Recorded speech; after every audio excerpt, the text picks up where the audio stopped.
ಮತ್ತಾಯನು ಬರೆದ ಪವಿತ್ರ ಶುಭ ಸಂದೇಶದಿಂದ ವಾಚನ. ಪ್ರಭು ನಿಮಗೆ ಮಹಿಮೆ ಸಲ್ಲಲಿ.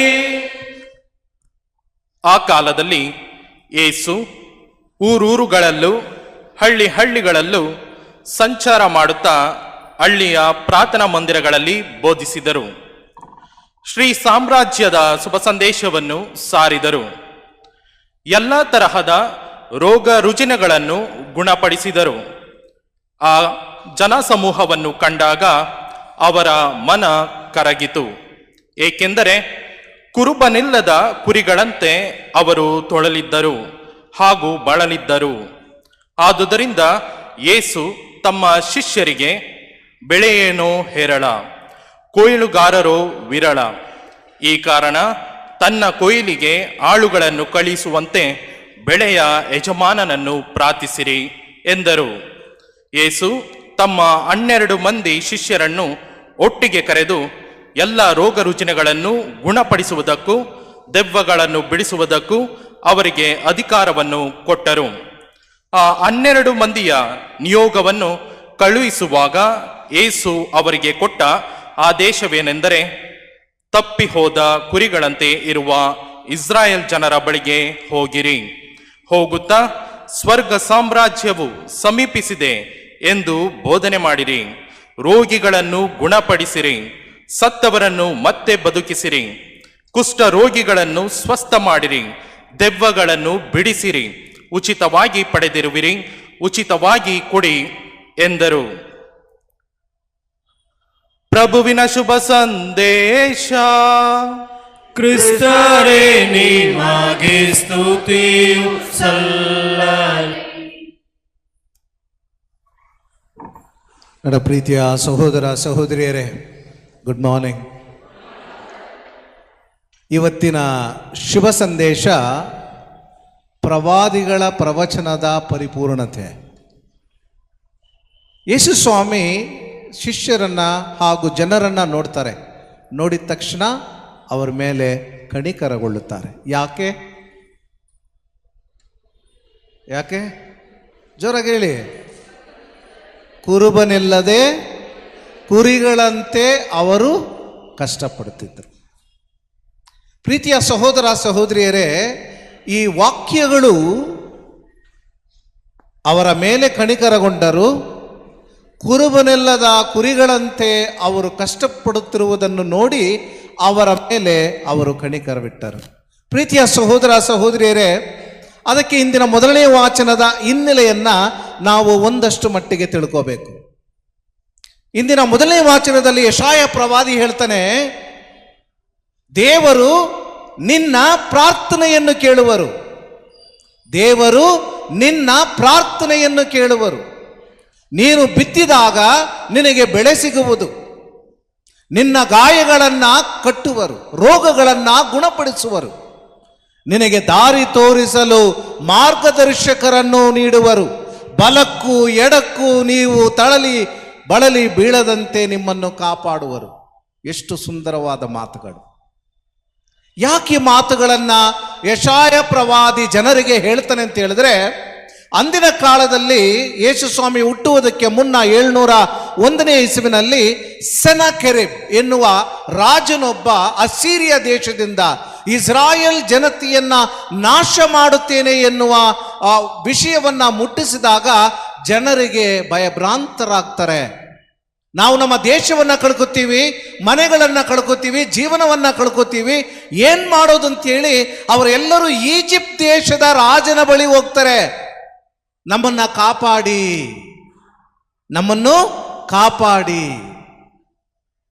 ಸೆನಕೆರೆಬ್ ನಮ್ಮನ್ನ ಧ್ವಂಸ ಮಾಡಲು ಕಾಯ್ತಾ ಇದ್ದಾನೆ. ನಮಗೆ ಬೇರೆ ಹಾದಿ ಇಲ್ಲ. ನಮ್ಮ ಜೀವನವನ್ನು ಉಳಿಸಿಕೊಳ್ಳಲು ನನಗೆ ಸಹಾಯವನ್ನು ನೀಡಿ ಎಂಬುದಾಗಿ ಈಜಿಪ್ಟ್ ದೇಶಕ್ಕೆ ಹೋಗ್ತಾರೆ. ಅವರ ಹೋಗಬೇಕಾದದ್ದು ಎಲ್ಲಿಗೆ ಹೋಗಬೇಕಾಗಿತ್ತು? ಎಲ್ಲಿಗೆ? ಜೋರಾಗಿ ಹೇಳಿ. ಎಲ್ಲಿಗೆ ಹೋಗ್ಬೇಕಾಯ್ತು? ಜೋರಾಗಿ ಹೇಳಿ. ಏನು ಹೇಳಬೇಕಂತ ಗೊತ್ತಿಲ್ಲ. ಎಲ್ಲಿಗೆ ಹೋಗ್ಬೇಕಾಗಿತ್ತು? ದೇವರ ಹತ್ರ ಹೋಗ್ಬೇಕಾಗಿತ್ತು. ಪ್ರೀತಿಯ ಸಹೋದರ ಸಹೋದರಿಯರೇ, ಸಾಮುವೇಲನ ಗ್ರಂಥದಲ್ಲಿ ಇಸ್ರಾಯೇಲ್ ಜನಾಂಗ ದೇವರೇ ನಮಗೆ ಒಂದು ರಾಜನು ಬೇಕು ಅಂತ ಕೇಳಿದಾಗ ಸಾಮುವೇಲ್ ಪ್ರವಾದಿಯ ಮುಖಾಂತರ ದೇವರು ಹೇಳ್ತಾರೆ, ನಿಮ್ಮನ್ನ ಗುಲಾಮರಾಗಿದ್ದಾಗ ಬಿಡುಗಡೆ ಮಾಡಿ ನಿಮ್ಮನ್ನ ಒಂದು ದೇಶವನ್ನಾಗಿ ಹಾಲು ಜೇನು ಹರಿಯುವ ನಾಡಿನಲ್ಲಿ ನಿಮಗೆ ಜೀವವನ್ನ ಕೊಟ್ಟವರು ನಿಮ್ಮ ರಾಜರುಗಳಲ್ಲ, ಏಕ ದೇವರು, ಜೀವಂತ ದೇವರು. ಅವರು ನಿಮ್ಮನ್ನ ಸ್ಥಾಪಿಸಿದ್ದಾರೆ, ಅವರು ನಿಮ್ಮನ್ನು ರಕ್ಷಿಸಿದ್ದಾರೆ, ಅವರು ನಿಮಗೆ ಜೀವವನ್ನ ಕೊಟ್ಟಿದ್ದಾರೆ, ಅವರು ನಿಮಗೆ ರಾಜರಾಗಿರುವರು ಎಂಬುದಾಗಿ ಸಂದೇಶವನ್ನ ಕೊಟ್ಟರು. ಆದರೆ ಮನುಷ್ಯ ಒಪ್ಪಲಿಲ್ಲ. ನಮಗೆ ರಾಜ ಬೇಕೇ ಬೇಕು ಅಂತ ಹೇಳಿದ್ರು.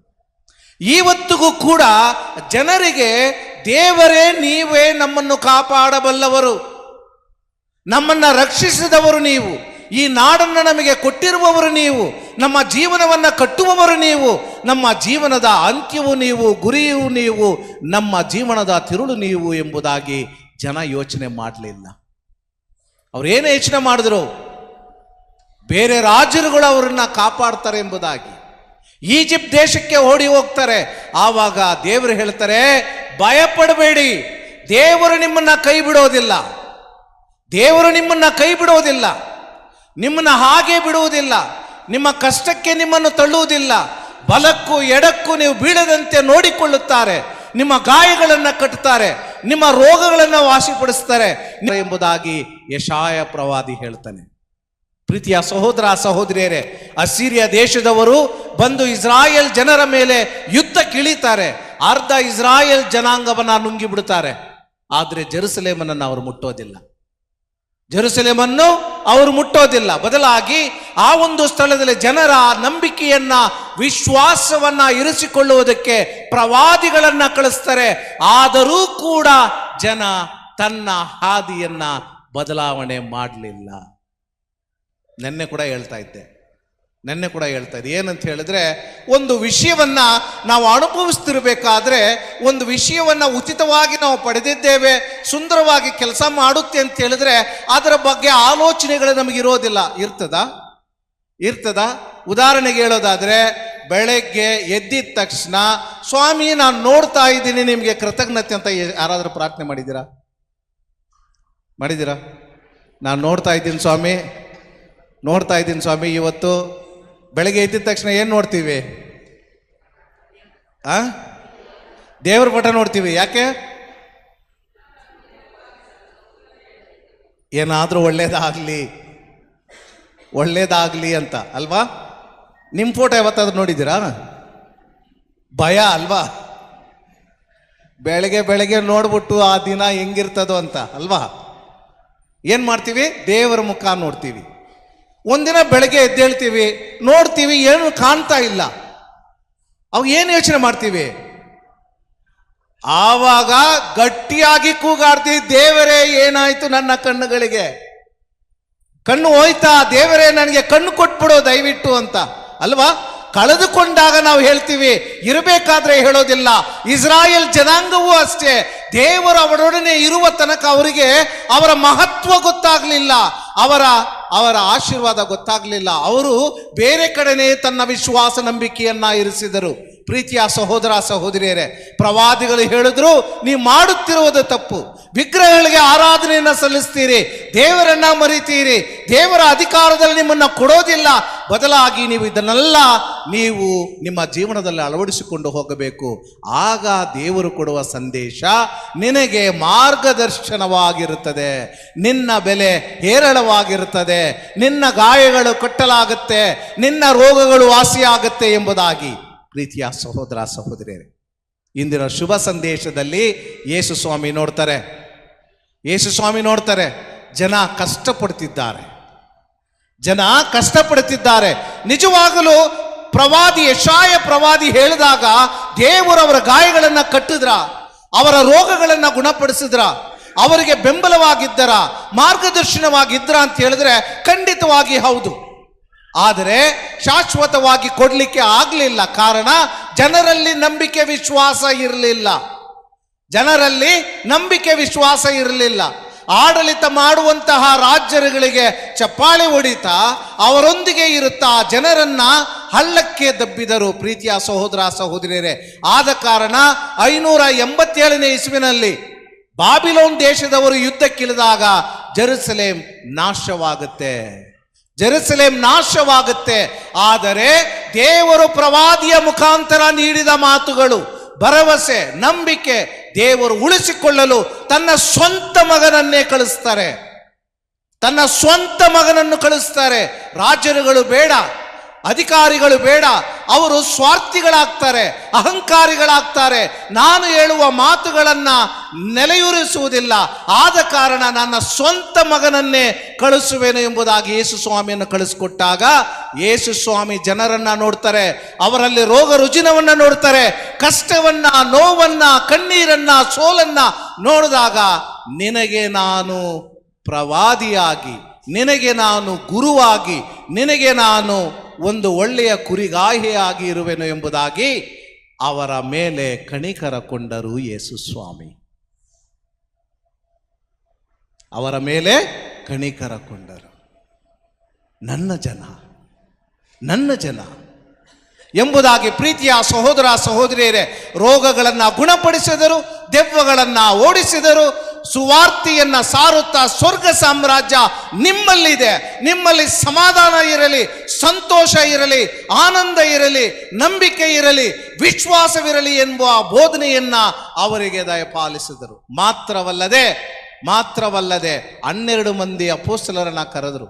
ಬನ್ರಪ್ಪ ಇಲ್ಲಿ, ಬನ್ರಿ ಇಲ್ಲಿ, ನಾನು ಈ ಜನರಿಗೆ ಕುರಿಗಾಹಿ ಆಗಿದ್ದೇನೆ, ಈ ಸಂದೇಶವನ್ನ ಸಾರು, ಈ ಸಂದೇಶವನ್ನು ಸಾರು, ಜನರಿಗೆ ಹೇಳು, ದೇವರು ನಿನ್ನನ್ನು ಪ್ರೀತಿಸ್ತಾರೆ, ಬೇಡವಾದ ವಿಷಯಗಳನ್ನು ಬಿಡು, ನಂಬಿಕೆಯಿಂದ ಜೀವಿಸು, ವಿಶ್ವಾಸದೊಂದಿಗೆ ಜೀವಿಸು, ದೇವರಿಗೆ ಪ್ರಾಮಾಣಿಕವಾಗಿರು ಎನ್ನುವ ಸಂದೇಶವನ್ನ ಸಾರು. ಜನರಲ್ಲಿ ಕಷ್ಟ, ನೋವು, ಸೋಲು ಇದ್ದರೆ ಅವರಿಗೆ ಸಾಂತ್ವನವನ್ನ ನೀಡು, ರೋಗ ರುಜಿನಗಳನ್ನ ಗುಣಪಡಿಸು, ದೆವ್ವಗಳನ್ನ ಬಿಡಿಸು, ಸತ್ತವರನ್ನ ಎಬ್ಬಿಸು ಎಂಬುದಾಗಿ ಅವರಿಗೆ ಆಜ್ಞೆಯನ್ನ ಕೊಟ್ಟು ಕಳಿಸ್ತಾರೆ. ಪ್ರೀತಿಯ ಸಹೋದರ ಸಹೋದರಿಯರೇ, ಅದು ದೇವರ ಮಾತು, ಅದು ದೇವರ ಮಾತು. ಇವತ್ತಿಗೂ ಕೂಡ ಅದೇ ವಾಕ್ಯವನ್ನ, ಅದೇ ಆಜ್ಞೆಯನ್ನ ದೇವರು ಪ್ರತಿಯೊಬ್ಬರಿಗೂ ಕೊಡ್ತಾರೆ, ಪ್ರತಿಯೊಬ್ಬರಿಗೂ ಕೊಡ್ತಾರೆ. ದೀಕ್ಷಾ ಸ್ನಾನ ಪಡೆದ ಪ್ರತಿಯೊಬ್ಬರಿಗೂ ಕೂಡ ಹೋಗು, ದೇವರು ಎಷ್ಟು ಒಳ್ಳೆಯವರು ಅಂತ ನೀನು ಗೋಚರಿಸು, ಲೋಕಕ್ಕೆ ಹೇಳು, ಜನರಿಗೆ ಹೇಳು, ಅದನ್ನ ನೀನು ಜೀವಿಸು. ಪ್ರೀತಿಯ ಸಹೋದರ ಸಹೋದರಿಯರೇ, ಒಂದು ತಾಯಿಯಾಗಿ, ತಂದೆಯಾಗಿ ಮನೆಯನ್ನ ನಿರ್ವಹಿಸುತ್ತಿರುವಾಗ ನಿಮ್ಮ ಮಕ್ಕಳಿಗೆ ಹೇಳಿ, ನಿನಗೆ ಉತ್ತರವನ್ನ ಕೊಡುವ ದೇವರು ಇಲ್ಲಿದ್ದಾರೆ, ನಿನ್ನ ಜೀವನವನ್ನ ಕಟ್ಟುವ ದೇವರು ಇಲ್ಲಿದ್ದಾರೆ, ನಿನ್ನ ಸೃಷ್ಟಿಕರ್ತ ಇಲ್ಲಿದ್ದಾನೆ, ನಿನ್ನ ಪರಿಪಾಲಕ ಇಲ್ಲಿದ್ದಾನೆ, ನಿನ್ನ ಅಂತಿಮ ಗುರಿ, ನಿನ್ನ ಜೀವನದ ಅರ್ಥ, ತಿರುಳು ಎಲ್ಲವೂ ಈತ ಎನ್ನುವ ಸಂದೇಶವನ್ನ ಒಂದು ತಾಯಿಯಾಗಿ, ತಂದೆಯಾಗಿ ನಿಮ್ಮ ಮಕ್ಕಳಿಗೆ ಕೊಡಿ. ಪ್ರೀತಿಯ ಸಹೋದರ ಸಹೋದರಿಯರೇ, ಅವರು ದುರ್ಮಾರ್ಗಗಳನ್ನ ಬಿಡಲಿ, ಬೇಡವಾದ ಯೋಚನೆಗಳನ್ನ ಬಿಡಲಿ, ಬೇಡವಾದ ಅಭ್ಯಾಸಗಳನ್ನ ಬಿಡಲಿ, ಒಳ್ಳೆಯ ಮಗುವಾಗಿ ಜೀವಿಸಲಿ, ಒಳ್ಳೆಯ ಮಗುವಾಗಿ ಜೀವಿಸಲಿ. ತಂದೆ ತಾಯಿಗಳಿಗೆ ವಿಧೇಯರಾಗಿ ಅವರ ಮಾಡತಕ್ಕ ಎಲ್ಲ ಕರ್ತವ್ಯಗಳನ್ನು ಸರಿಯಾಗಿ ಮಾಡುತ್ತಾ ಸಮಾಜವನ್ನು ಕಟ್ಟುವ, ಧರ್ಮಸಭೆಯನ್ನು ಕಟ್ಟುವ ಮಕ್ಕಳಾಗುವಂತೆ ಅವರಿಗೆ ಮಾರ್ಗದರ್ಶನವಾಗಿರಿ. ದೇವರು ಹೇಳಿದ್ದಾರೆ, ಎಡಕ್ಕೂ ಬಲಕ್ಕೂ ಬೀಳದಂತೆ ಅವರು ನಿನಗೆ ಮಾರ್ಗದರ್ಶನವಾಗಿರುವರು. ಆ ಸಂದೇಶವನ್ನ ನಿಮ್ಮ ಹೃದಯದಲ್ಲಿ ಸ್ಥಾಪಿಸಿದ್ದಾರೆ. ಪ್ರೀತಿಯ ಸಹೋದರ ಸಹೋದರಿಯರೇ, ಈ ಪ್ರಬೋಧನೆಯನ್ನು ಕೇಳುತ್ತಿರುವ ತಂದೆ ತಾಯಿಗಳು ನಿಮ್ಮ ಮಕ್ಕಳಿಗೆ ಪ್ರವಾದಿಯಾಗಿ, ಮಾರ್ಗದರ್ಶನವಾಗಿ ಅವರು ಮಾಡುತ್ತಿರುವುದು ಏನೆಂದು ಅರಿತು, ಅವರು ತಪ್ಪು ಮಾಡಿದಾಗ ತಪ್ಪು ಅಂತ ಹೇಳಿ, ಸರಿಯಾಗಿ ಮಾಡಿದಾಗ ಸರಿ ಅಂತ ಹೇಳಿ. ಪ್ರೀತಿಯ ಸಹೋದರ ಸಹೋದರಿಯರೇ, ಅದು ದೇವರ ಸಂದೇಶ. ದೇವರು ಇವತ್ತು ನಮ್ಮ ಮನೆ ಮೇಲೆ, ನಮ್ಮ ಕುಟುಂಬದ ಮೇಲೆ ಕನಿಕರಗೊಳ್ತಾರೆ ಅಂತ ಹೇಳಿದ್ರೆ ಇದು ಹೀಗೆ. ಅದೇ ರೀತಿ ಪತಿ ಪತ್ನಿಯಾದವರು ಒಬ್ಬರ ಮೇಲೆ ಒಬ್ಬರು ಕನಿಕರವನ್ನ ತೋರಿಸಿ, ಯಾಕೆಂತ ಹೇಳಿದ್ರೆ ನೀವು ದೇವರಿಂದ ಆಯ್ಕೆಯಾದವರು, ದೇವರಿಂದ ಆಯ್ಕೆಯಾದವರು. ಸ್ವಾರ್ಥಿಗಳಾಗಬೇಡಿ, ಅಹಂಕಾರಿಗಳಾಗಬೇಡಿ, ಕ್ಷಮಿಸಲು ಮರೆಯಬೇಡಿ, ಪ್ರೀತಿಸಲು ಮರೆಯಬೇಡಿ. ಕುಟುಂಬವನ್ನ ಪವಿತ್ರವಾದ ಆಭರಣಗಳಿಂದ ತುಂಬಿಸುತ್ತಾ ಸುಂದರವಾದ ಈ ಮನೆಯನ್ನು ಕಟ್ಟಲು ಮರೆಯಬೇಡಿ.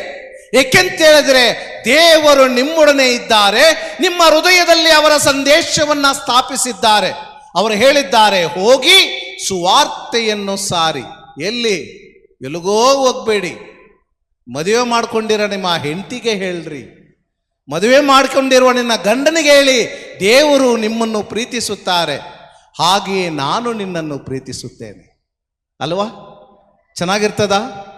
ಚೆನ್ನಾಗಿರ್ತದ ಕುಟುಂಬಗಳಲ್ಲಿ. ಆದರೆ ನಾವು ಮಾಡೋದಿಲ್ಲವೇ? ಮದುವೆ ಆಗಕ್ಕೆ ಮುಂಚೆ ನಾವು ನೋಡ್ತೀವಿ ಎಷ್ಟು ಪ್ರೀತಿಯಿಂದ ನಡ್ಕೋತೀವಿ. ಎಲ್ಲವೂ ನೀನೇ, ಸರ್ವವೂ ನೀನೇ ಅಲ್ವಾ? ಆ ಪದಗಳು, ಆ ಭಾಷೆ ಎಷ್ಟು ಚೆನ್ನಾಗಿರ್ತದೆ. ಆ ಹುಡುಗಿನ ನೋಡಿ, ಲೋಕವು ನೀನೆ, ಪರಲೋಕವು ನೀನೆ, ಭೂಲೋಕವು ನೀನೆ. ಮದುವೆ ಆದ್ಮೇಲೆ ಎಲ್ಲೋಯ್ತದೆ ಅದವಲ್ಲ? ಪ್ರೀತಿಯ ಸಹೋದರ ಸಹೋದರಿಯರೇ, ಪತಿ ಪತ್ನಿಗೆ ಶುಭ ಸಂದೇಶವಾಗಿರಬೇಕು, ಪತ್ನಿ ಪತಿಗೆ ಶುಭ ಸಂದೇಶವಾಗಿರಬೇಕು. ಎಷ್ಟರ ಮಟ್ಟಿಗೆ? ಎಲ್ಲಿ ತನಕ? ಸಾಯುವ ತನಕ. ಪ್ರೀತಿಯ ಸಹೋದರ ಸಹೋದರಿಯರೇ, ನೀನು ಹುಟ್ಟದಾಗಲೆಂದು ಸಾಯುವ ತನಕ ದೇವರು ದೇವರಾಗಿರ್ತಾರೆ.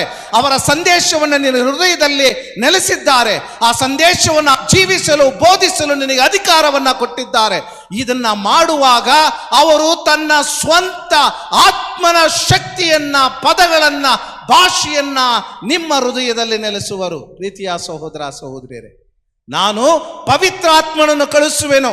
ನೀವು ಏನು ಮಾತಾಡಬೇಕು, ಏನು ಮಾತಾಡಬಾರ್ದು, ಹೇಗೆ ನಡ್ಕೋಬಾರ್ದು, ಎಲ್ಲ ವಿಷಯಗಳನ್ನು ಅವರು ನಿಮಗೆ ಹೇಳಿಕೊಡುವರು. ಹೇಳಿದ್ದಾರ ಯೇಸು ಸ್ವಾಮಿ? ಹೇಳಿದಾರ ಇಲ್ವಾ? ಹೇಳಿದ್ದಾರೆ.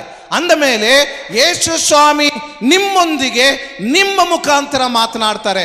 ಅದನ್ನ ನಿನ್ನ ಪತ್ನಿಯೊಡನೆ ಮಾತನಾಡು, ನಿನ್ನ ಪತಿಯೊಡನೆ ಮಾತನಾಡು, ನಿನ್ನ ಮಕ್ಕಳೊಡನೆ ಮಾತನಾಡು, ನಿನ್ನ ತಂದೆ ತಾಯಿಯೊಡನೆ ಮಾತನಾಡು, ಅತ್ತೆ ಮಾವನ ಹತ್ರ ಮಾತನಾಡು. ಆಗುತ್ತಾ ನಮ್ಮ ಕೈಯಲ್ಲಿ? ಪ್ರೀತಿಯ ಸಹೋದರ ಸಹೋದರಿಯರೇ, ಆಗಮನ ಕಾಲದಲ್ಲಿದ್ದೇವೆ. ಯೇಸು ಸ್ವಾಮಿ ಲೋಕಕ್ಕೆ ಬೆಳಕಾಗಿ ಬಂದರು. ಏಕೆಂತ ಹೇಳಿದ್ರೆ ಅವರು ಮನುಷ್ಯನ ಸಮಾಧಾನ. ಈ ಸಮಾಧಾನವನ್ನು ಮನುಷ್ಯ ಜೀವಿಸಬೇಕು, ಅದನ್ನ ಧ್ಯಾನಿಸಬೇಕು, ಅದನ್ನ ಪರರಿಗೆ ಕೊಡಬೇಕು. ಅದು ಬೋಧನೆ.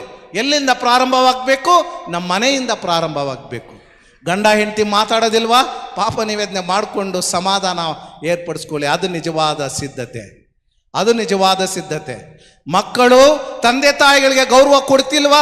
ಪಾಪ ನಿವೇದನೆ ಮಾಡಿ ನಿಮ್ಮ ತಂದೆ ತಾಯಿಗಳಲ್ಲಿ ದೇವರ ಮುಖವನ್ನ ಕಾಣುವ ವರವನ್ನ, ಅರ್ಹತೆಯನ್ನ ದೇವರು ನಿಮಗೆ ಕೊಡಲಿ ಎಂದು ಪ್ರಾರ್ಥನೆ ಮಾಡಿ. ಪ್ರೀತಿಯ ಸಹೋದರ ಸಹೋದರಿಯರೇ, ವಯಸ್ಸಾದ ಮೇಲೆ ತಂದೆ ತಾಯಿಗಳನ್ನ ಅನಾಥರಾಗಿ ಬಿಡ್ತೀವಿ, ಅತ್ತೆ ಮಾವನನ್ನ ಬೀದಿಯಲ್ಲಿ ಬಿಡ್ತೀವಿ. ಅದನ್ನ ಬಿಟ್ಟು ಅವರಲ್ಲಿ ನಿನ್ನ ತಂದೆ ತಾಯಿಯನ್ನ ನೋಡು, ಅವರಲ್ಲಿ ದೇವರ ಮುಖವನ್ನ ನೋಡು, ಅವರಲ್ಲಿ ದೇವರ ಸಂದೇಶವನ್ನ ನೋಡು. ಪ್ರೀತಿಯ ಸಹೋದರ ಸಹೋದರಿ, ಒಂದು ಪ್ರವಾದಿಯಾಗಿ ಆ ತಂದೆ ತಾಯಿಗಳನ್ನ ಪ್ರೀತಿಸು, ಸಮಾಧಾನವನ್ನ ಏರ್ಪಡಿಸು. ಅದು ನಿಜವಾದ ಪ್ರಯತ್ನ, ನಿಜವಾದ ಪ್ರಾರ್ಥನೆ. ಆದ್ದರಿಂದ ಪ್ರೀತಿಯ ಸಹೋದರ ಸಹೋದರಿಯರೇ, ಬರೀ ಎರಡು ಕರಗಳನ್ನ ಚಾಚಿ ಕಣ್ಣೆತ್ತಿ ದೇವರೇ ನನ್ನನ್ನು ಕಾಪಾಡು, ನನ್ನ ಕುಟುಂಬವನ್ನ ಕಾಪಾಡು ಅಂತ ಬೇಡೋಕ್ಕಿಂತ, ನನ್ನ ಕುಟುಂಬವನ್ನ ಸರಿಯಾದ ಹಾದಿಯಲ್ಲಿ ಮುನ್ನಡೆಸಿಕೊಳ್ಳುವ ಶಕ್ತಿಯನ್ನ, ಜ್ಞಾನವನ್ನ ನನಗೆ ದಯಪಾಲಿಸು ಎಂದು ಭಕ್ತಿಯಿಂದ ಪ್ರಾರ್ಥನೆ ಮಾಡಬೇಕು. ಪ್ರೀತಿಯ ಸಹೋದರ ಸಹೋದರಿಯರೇ, ಈ ಆಗಮನ ಕಾಲ ಪರಿಶುದ್ಧವಾಗಿರಲಿ, ದೇವರು ನಮ್ಮೆಲ್ಲರನ್ನು ಆಶೀರ್ವದಿಸಲಿ ಎಂದು ಭಕ್ತಿಯಿಂದ ಇಂದಿನ ದಿವ್ಯ ಬಲಿ ಪೂಜೆಯಲ್ಲಿ ಪ್ರಾರ್ಥಿಸೋಣ. ಆಮೇಲೆ ಎಲ್ಲರೂ ಎದ್ದು ನಿಲ್ಲೋಣ. ನಮ್ಮ ಹಾಗೂ ನಮ್ಮ ಕುಟುಂಬದ ಪ್ರಾರ್ಥನೆಗಳನ್ನು ದೇವರಲ್ಲಿ ಭಕ್ತಿಯಿಂದ ಸಮರ್ಪಿಸೋಣ. ನಿಮ್ಮ ಉತ್ತರ: ಪ್ರಭು ನಿಮ್ಮನ್ನು ಪ್ರಾರ್ಥಿಸುತ್ತೇವೆ.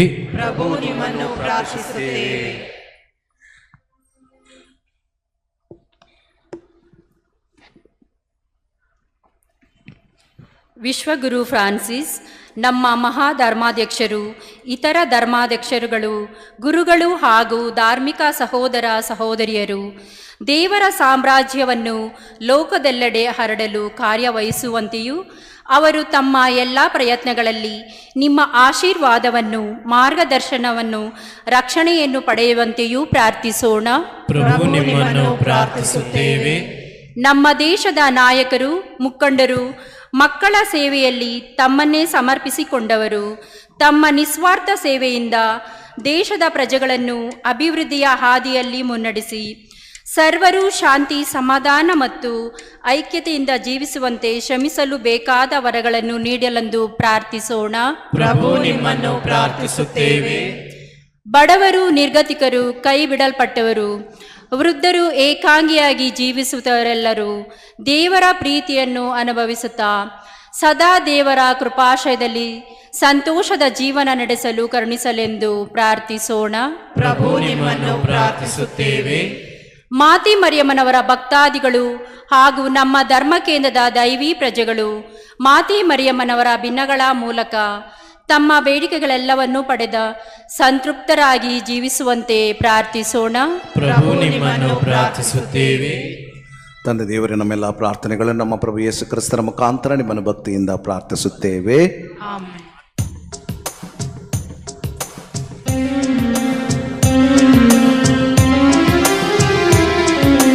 ದೇವರಾಲಯ ನಾನು, ದೇವರ ಸ್ವಂತಿಗೂ ನಾನು,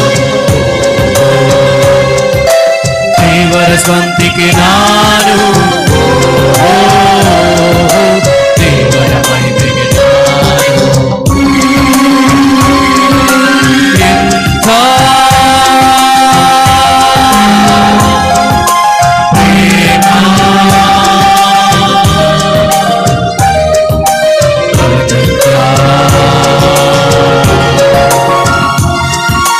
ಪ್ರೇಮ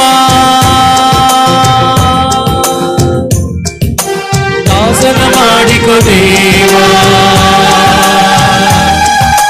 ಸೇವೆಗೆ ಸಿದ್ಧಿಸು ಜೀವ. ದಾಸನ ಮಾಡಿಕೊ ದೇವ, ಸೇವೆಗೆ ಸಿದ್ಧಿಸು ಜೀವ.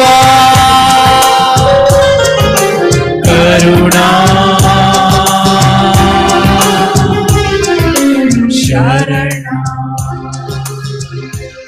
ಸಹೋದರ ಸಹೋದರಿಯರು, ನನ್ನ ಮತ್ತು ನಿಮ್ಮ ಬಲಿಯು ಸರ್ವಶಕ್ತ ಪಿತನಾದ ದೇವರಿಗೆ ಅಂಗೀಕೃತವಾಗುವಂತೆ ಪ್ರಾರ್ಥಿಸಿರಿ. ಪ್ರಭು ತಮ್ಮ ನಾಮದ ಸ್ತುತಿ ಹಾಗೂ ಮಹಿಮೆಗಾಗಿಯೂ ನಮ್ಮ ಮತ್ತು ತಮ್ಮ ಇಡೀ ಪವಿತ್ರ ಧರ್ಮಸಭೆಯ ಒಳಿತಿಗಾಗಿಯೂ ಈ ಬಲಿಯನ್ನು ತಮ್ಮ ಕರಗಳಿಂದ ಸ್ವೀಕರಿಸಲಿ.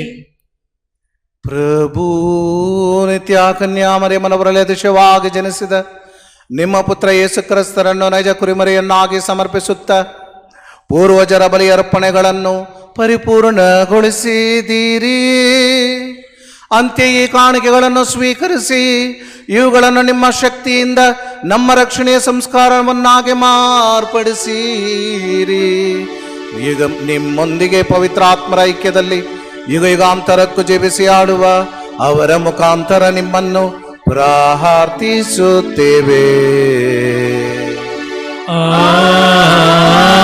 ಆಮೆನ್. ಪ್ರಭು ನಿಮ್ಮೊಡನೆ ಇರಲಿ, ನಿಮ್ಮ ಆತ್ಮದೊಡನೆಯೂ ಇರಲಿ. ನಿಮ್ಮ ಹೃದಯಗಳನ್ನು ಮೇಲಕ್ಕೆತ್ತಿರಿ. ಪ್ರಭುವಿನ ಕಡೆಗೆ ಎತ್ತಿದ್ದೇವೆ. ನಮ್ಮ ಪ್ರಭು ದೇವರಿಗೆ ಕೃತಜ್ಞತೆಯನ್ನು ಸಲ್ಲಿಸೋಣ.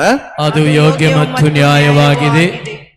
ಪ್ರಭು ಪವಿತ್ರ ಪಿತನೇ, ಸರ್ವಶಕ್ತ ನಿತ್ಯ ದೇವರೇ, ನಾವು ಎಂದೆಂದು ಎಲ್ಲೆಲ್ಲೂ ನಮ್ಮ ಪ್ರಭು ಯೇಸು ಕ್ರಿಸ್ತರ ಮುಖಾಂತರ ನಿಮಗೆ ಕೃತಜ್ಞತೆಯನ್ನು ಸಲ್ಲಿಸುವುದು ನಿಜವಾಗಿ ಯೋಗ್ಯವೂ ನ್ಯಾಯವೂ ಆಗಿದೆ, ನಮ್ಮ ಕರ್ತವ್ಯವೂ ರಕ್ಷಣೆಯೂ ಆಗಿದೆ. ಏಕೆಂದರೆ ಕ್ರಿಸ್ತರ ಪ್ರಥಮ ಬಾರಿ ದೀನ ಮಾನವರಾಗಿ ಆಗಮಿಸಿ ರಕ್ಷಣಾ ಹಾದಿಯನ್ನು ನಮಗೆ ತೆರೆದು ನಿಮ್ಮ ಪ್ರಾಚೀನ ಯೋಜನೆಯನ್ನು ಸಂಪೂರ್ಣಗೊಳಿಸಿದರು. ಹೀಗೆ ಮಹಿಮಾ ಮಹತ್ವದಿಂದ ಅವರು ಮರಳಿ ಬರುವಾಗ ಅಂತಿಮವಾಗಿ ಎಲ್ಲವೂ ಪ್ರಕಟಿತವಾದಾಗ ಈಗ ನಾವು ನಿರೀಕ್ಷಿಸಲು ಧೈರ್ಯಗೊಳ್ಳುವ ನಿಮ್ಮ ಮಹಾ ವಾಗ್ದಾನವನ್ನು ಬಾಧ್ಯವನ್ನಾಗಿ ಪಡೆಯುವಂತಾಗಲಿ. ಆದುದರಿಂದ ದೇವದೂತರೊಂದಿಗೂ ಸಂತರೊಂದಿಗೂ ನಾವು ನಿಮ್ಮ ಮಹಿಮಾ ಗೀತೆಯನ್ನು ಹಾಡುತ್ತಾ ನಿರಂತರವಾಗಿ ನಿಮ್ಮ ಸ್ತುತಿಯನ್ನು ಘೋಷಿಸುತ್ತೇವೆ.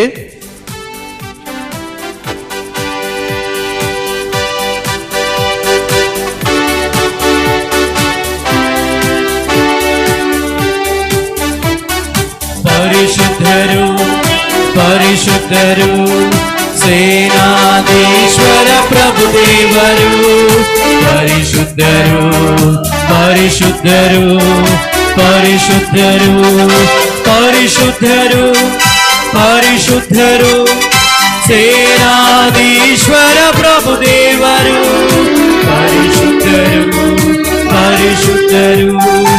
ಈಗ ಪರಗಳು ನಿಮ್ಮ ಮಹಿಮೆಯಿಂದ ತುಂಬಿವೆ, ಪ್ರಭುವಿನ ನಾಮದಲ್ಲಿ ಬರುವವರು ಸ್ತುತಿಗೆ ಪಾತ್ರರು. ಈಗ ಪರಗಳು ನಿಮ್ಮ ಮಹಿಮೆಯಿಂದ ತುಂಬಿವೆ. ಪ್ರಭುವಿನ ನಾಮದಲ್ಲಿ ಬರುವವರು ಸ್ತುತಿಗೆ ಪಾತ್ರರು. ಮಹೋನ್ನತದಲ್ಲಿ ಹೋಸಾನ, ಮಹೋನ್ನತದಲ್ಲಿ ಹೋಸಾನ, ಮಹೋನ್ನತದಲ್ಲಿ ಹೋಸಾನ, ಮಹೋನ್ನತದಲ್ಲಿ ಹೋಸಾನ. ಪ್ರಭು, ನೀವು ನಿಜವಾಗಿಯೂ ಪರಿಶುದ್ಧರು, ಸರ್ವ ಪರಿಶುದ್ಧತೆಯ ಬುಗ್ಗೆಯೂ ನೀವೇ. ಈ ಕೊಡುಗೆಗಳ ಮೇಲೆ ನಿಮ್ಮ ಪವಿತ್ರ ಆತ್ಮರನ್ನು ಇಬ್ಬಣಿಯಂತೆ ಸುರಿಸಿ ಪಾವನಗೊಳಿಸಿರೆಂದು ಪ್ರಾರ್ಥಿಸುತ್ತೇವೆ. ನಮಗಿವು ನಮ್ಮ ಪ್ರಭು ಯೇಸು ಕ್ರಿಸ್ತರ ಶರೀರ ಮತ್ತು ರಕ್ತವಾಗುವಂತೆ ಮಾಡಿರಿ. ಅವರನ್ನು ಪರಾಧೀನ ಮಾಡಲಾದ ಸಮಯದಲ್ಲಿ ಸ್ವ ಇಚ್ಛೆಯಿಂದ ತಮ್ಮ ಯಾತನೆಗೆ ಒಳಗಾದಾಗ ಅವರು ರೊಟ್ಟಿಯನ್ನು ತೆಗೆದುಕೊಂಡು ಕೃತಜ್ಞತೆಯನ್ನು ಸಲ್ಲಿಸಿ ಅದನ್ನು ಮುರಿದು ತಮ್ಮ ಶಿಷ್ಯರಿಗೆ ಕೊಡುತ್ತಾ ಹೀಗೆಂದರು, ತೆಗೆದುಕೊಳ್ಳಿ, ಇದನ್ನು ನೀವೆಲ್ಲರೂ ಭುಜಿಸಿರಿ, ಏಕೆಂದರೆ ಇದು ನಿಮಗಾಗಿ ಒಪ್ಪಿಸಲಾಗುವ ನನ್ನ ಶರೀರ.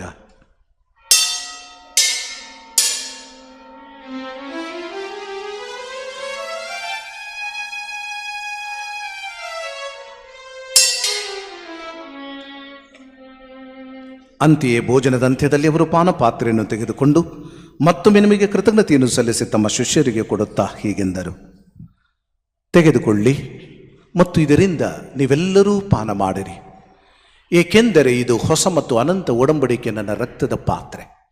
ಈ ರಕ್ತವು ನಿಮ್ಮ ಮತ್ತು ಅನೇಕರ ಪಾಪಗಳ ಪರಿಹಾರಕ್ಕಾಗಿ ಸುರಿಸಲಾಗುವುದು. ಇದನ್ನು ನನ್ನ ಸ್ಮರಣೆಗಾಗಿ ಮಾಡಿರಿ.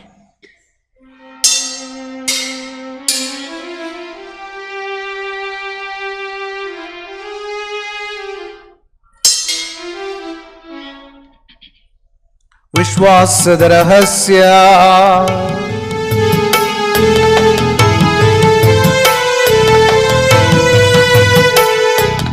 ಪ್ರಭು, ನಾವು ಈ ರೊಟ್ಟಿಯನ್ನು ಭುಜಿಸಿ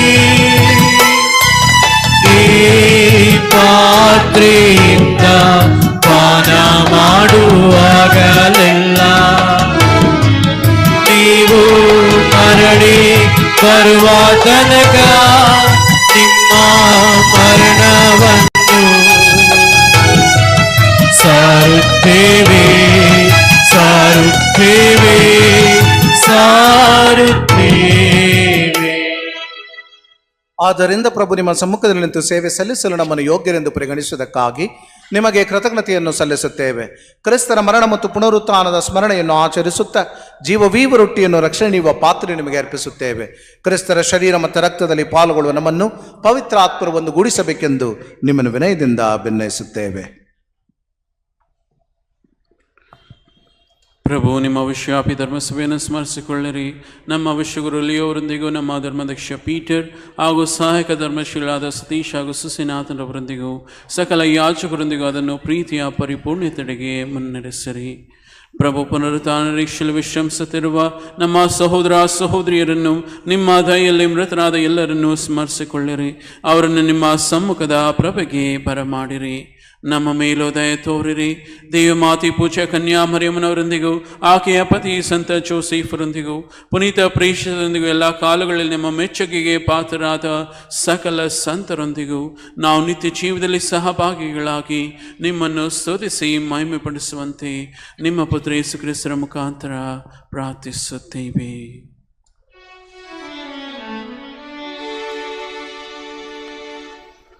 ಇವರ ಮುಖಾಂತರವು ಇವರೊಂದಿಗೂ ಇವರಲ್ಲಿಯೂ ಸರ್ವಶಕ್ತ ತಂದೆಯಾದ ದೇವರೇ,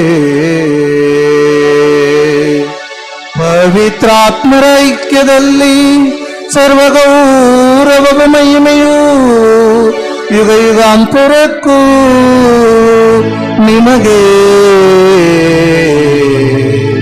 ಸಲ್ಲಲಿ.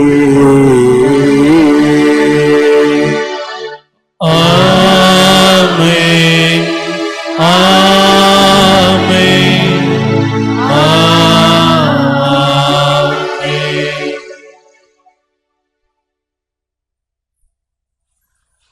ಪ್ರೀತಿಯ ಸಹೋದರ ಸಹೋದರಿಯರೇ, ನಮ್ಮ ಮನೆಯಲ್ಲಿ ಒಬ್ಬೊಬ್ರಿಗೂ ಒಂದೊಂದು ಪಾತ್ರ ಇದೆ.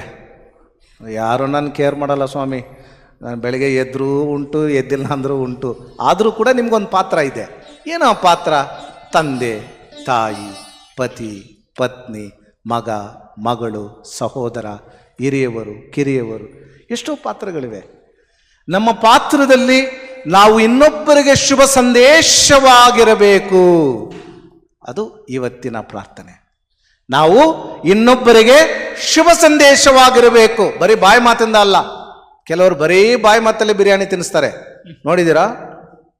ಎಲ್ಲ ಒಳ್ಳೇದು ಬಾಯಲ್ಲೇ ಮಾಡಿಬಿಡ್ತಾರೆ ನಮ್ಮ ರಾಜಕಾರಣಿಗಳ ಥರ. ಏನು ಹೇಳೋದು, ಅವರು ಭಾಷಣಗಳು ಕೊಡಬೇಕಾದ್ರೆ ನಾವು ಕೇಳಿಸ್ಕೊಬಿಟ್ರೆ ಇನ್ನೇನು ಬೆಂಗಳೂರನ್ನ ಒಂದೇ ವಾರದಲ್ಲಿ ಉದ್ಧಾರ ಮಾಡಿಬಿಡ್ತಾರಂತ. ಯಾವ ಇದು ಆಗೋದಿಲ್ಲ. ಸುಮ್ಮನೆ ನೀವು ಕೇಳಿಸ್ಕೊಳ್ಳೋಕೆ ಚೆನ್ನಾಗಿರ್ತದೆ ಅಂತ ಓಟ್ ಹಾಕ್ಬೇಕಲ್ವಾ? ಆದರೆ ನಾವು ನಮ್ಮ ಜೀವನದ ಮುಖೇನ ಶುಭ ಸಂದೇಶವಾಗಿರಬೇಕು. ಪ್ರಯತ್ನ ಮಾಡೋಣವಾ? ಪ್ರಯತ್ನ ಮಾಡೋಣ. ಆದಷ್ಟು ಮಟ್ಟಿಗೆ ಬಲಹೀನತೆ ಇದೆ. ನನ್ನ ಹೆಂಡತಿ ಮುಖ ನೋಡಿದ್ರೆ ಆಗೋದಿಲ್ಲ ಬದಲು. ಬೆಳಗ್ಗೆ ಎದ್ದು ಅವಳ ಮುಖ ನೋಡ್ಬಿಟ್ರೆ ಅಷ್ಟೇ. ಜೀರ್ಣ ಮಾಡ್ಕೊಳ್ಳಿ. ಸ್ವಲ್ಪ ಕೊಂಚವಾಗಿ ಪ್ರೀತಿಸಲು ಪ್ರಯತ್ನ ಮಾಡಿ. ಅದು ಶುಭ ಸಂದೇಶ. ಈ ಬಲಿಪೀಠದ ಮುಂದೆ ನಿಂತ್ಕೊಂಡು ಜೀವನದ ಪರ್ಯಂತರ ನಾನು ನಿನ್ನನ್ನು ಪ್ರೀತಿಸ್ತೀನಿ, ಗೌರವಿಸ್ತೀನಿ ಅಂತ ವಾಗ್ದಾನ ಕೊಟ್ಟುಬಿಟ್ಟು ಇವತ್ತು ನಮ್ಮ ಹೆಂಡತಿ ಮುಖ ನೋಡಿದ್ರೆ ನನಗೆ ಆಗೋದಿಲ್ಲ ಅಂತ ಹೇಳಿದ್ರೆ you are not a good news to your wife. ನಿನ್ನ ಹೆಂಡತಿಗೆ ನೀನು ಪ್ರಾಮಾಣಿಕಳಾಗಿದ್ದು ದೇವರಿಗೆ ಹೇಳಿದ ಮಾತನ್ನು ಉಳಿಸ್ಕೊಂಡ್ರೆ ಅದು ಶುಭ ಸಂದೇಶ. ನಮ್ಮ ಜೀವನದಲ್ಲಿ ಇತರರಿಗೆ ಶುಭ ಸಂದೇಶವಾಗಿ ಸ್ವಾರ್ಥಿಯಾಗಿ ಇರುವ ಸೌಭಾಗ್ಯವನ್ನು ದೇವರು ನಮಗೆ ದಯಪಾಲಿಸಲಿ.